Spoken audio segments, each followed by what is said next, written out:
Rio de Janeiro, Brazil. First impressions, thoughts, safety, vibes, and everything in between. Welcome to another Gaz Right video, and welcome to Brazil, country number 82 for me. So we're getting dangerously close to 100. I think it's going to take a couple more years to get there because we are nearing the end of the big trip. But what a little city this is. Vibrant, active, full of energy, and we've only just explored for a couple of hours. Currently running on absolute fumes. Been up for 36 hours flying from Costa Rica to Peru.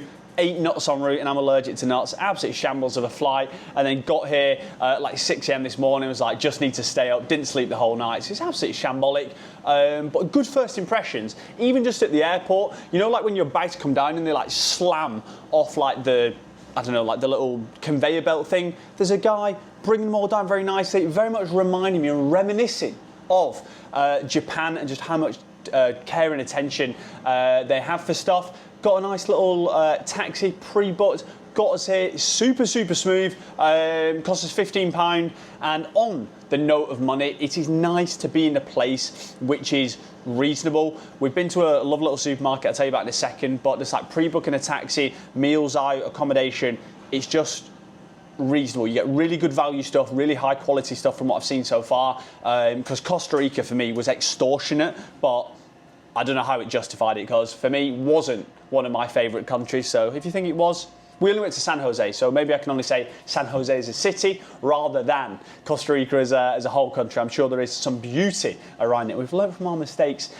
before, but I guess irrelevant of the things to do, it was just extortionate, more expensive than the UK and London. And then when you compare it to like Singapore, like for me, Singapore is crazy money, but what you get with that is unbelievable cleanliness, unbelievable quality, and unbelievable safety, which personally I didn't think you had in Costa Rica. If you do, let me know in the old comments. Driving into the city, mountains, I love it. I was saying this to Em, when you're in like an inner city, you've got that urban landscape, but you're surrounded by nature, wildlife, and mountains. It's just absolutely beautiful. And then you've just got Christ the Redeemer overlooking, giving it the old biggin, getting it. Now I was going to drop the old John Dory chat. That's a little bit outrageous when we're talking about the big fella. But yeah, it just looks sensational. Really excited to get exploring. Couple things that will be of use.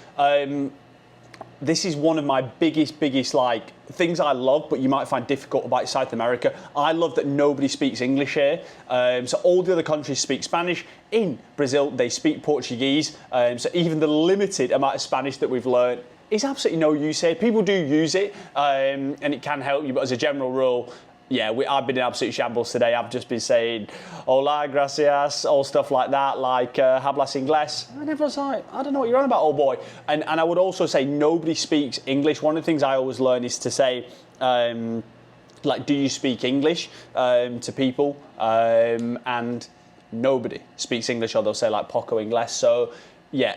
If you are going to come here on holiday, maybe a couple of things up front on the Portuguese front. But I also kind of like that. You're in the unknown, you're in something different. And it means you can't be a hassle, to be fair, as well. Because if you just say that you can't speak Portuguese, no one can sell you anything. On the note of selling you stuff, the beach, I had a little glimpse, just a little taste, just a little tease of Copacabana before I went to get a haircut, and it looks sick. It looks so good. Had a little walk on there, people selling cocktails, drinks, fruit, loads of places to buy football shirts. I'm going to be delving into a little Brazil one at some point. I'm thinking a little Ronaldo on the back maybe. But just an active place. It's like 28, 30 degrees today. Deep into December, a few days before Christmas. It's super cloudy though, so hopefully it brightens up. I think Christmas Day is the only day that we're forecasted good weather and sun, so yeah, fingers crossed for that.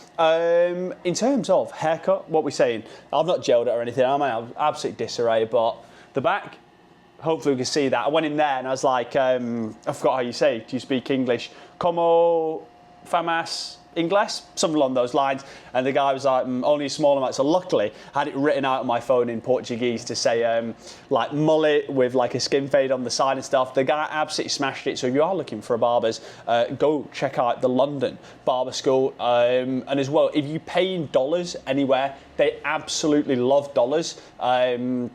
So the guy said, like, and you can pay everywhere takes card. Even like street vendors, if you wanted to buy like a knockoff football shirt, if you're buying fruit, drink, anything on the street vendors, they all have card machines, which is obviously really good. But I said to the guy, he said, cash or card? I said, well, I can pay you cash in dollars. And he said, abso-bloody-lutely.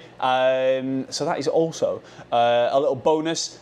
We went to a supermarket. There's been loads of supermarkets across South America, Central America, but the biggest gripe from me and Em is that they never have any of the meat in the fridge. And I think when you grow up and that is what you always have, like your stomach gets used to it. But I don't know if I've got that in the locker to eat meat that's not been in the fridge. I'm sure that'd be going straight in and straight through and straight out the old other side. But we went to this unreal little supermarket. You know, you just walk in and we're talking delicatessen, we're talking steaks, we're talking cheese, ridiculous amounts of stuff. So we've got loads of fruit in. Ems are whipping up a little spag bol as we speak, and the aromas are just going straight into the old nostrils. Cannot wait to chow down. Haircut was $8, which is pretty bloody good. The beach is active. There's a good buzz about the place, and yeah, it just looks absolutely quality. As I kind of mentioned yesterday, we're just resetting today, hopefully getting an early night after 36 hours staying awake. Literally need like matchsticks under my eyes to keep me going. But tomorrow, Botanical Gardens, a little bit of beach action. Then we're doing the big fella, checking out Christ the Redeemer, aka the last wonder of the world for myself, number 7, and then a few drink worries, few beer worries as we move into Christmas. So buzzing to be here, buzzing city, active place, lots of energy, lots of colour, lots of culture, and yeah, I think it's absolute quality. I think the main thing that people are going to be asking about are, 1, things to do and safety. I'll document that every single day. It's been absolutely fine so far, and again, I'm hoping it's similar to Colombia, where it's got like a bad perception and people say it's so dangerous, it's so this, it's so that, but it's not actually the case, because that's what's happened on day 1. But come back tomorrow to see us checking out a few more things in person, flying about the old place. If you have any questions, anything specific you want to know, bang it in the old comments whilst you're down there. Hit that subscribe button. Still en route to 3K subs. I'll see you tomorrow, baby. Remember the chef. It's always cooking. Let's get it.